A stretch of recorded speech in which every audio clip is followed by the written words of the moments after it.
আমরা আছি গলাচিপা লঞ্চ ঘাটে। এখানে এটা হলো ফেরিঘাট, লঞ্চ ঘাট ফেরিঘাট। পাশাপাশি এখানে বিভিন্ন ট্রাক মার্কার সমর্থনে বিভিন্ন ঘেরা এলাকা থেকে লোকজন আসছে।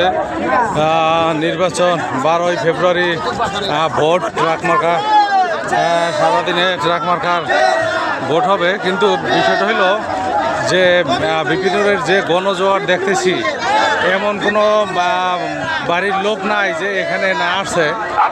গ্রাম থেকে হাজার হাজার হাজার হাজার মানুষ বিপিনুরের জনসভায় ছুটে আসছে। এখানে অসংখ্য মানুষ, হাজার হাজার মানুষ এখানে বিপিনুরের সব মানুষ এই যে ছুটে আসছে।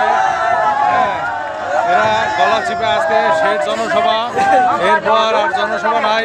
তারপরে বিপিনুরের যে নির্বাচিত হওয়ার পরে যে গণ মিছিল হবে, বিজয় মিছিল, সেই মিছিলে মানুষ অংশগ্রহণ করবে। আর এখন এই যে শেষ জনসভায় সবাই অংশগ্রহণ করছে।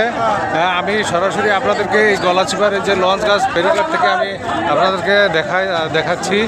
আর এরপরে আমি জনসভায় অংশগ্রহণ করে সেখানে আপনাদেরকে সরাসরি দেখাবো।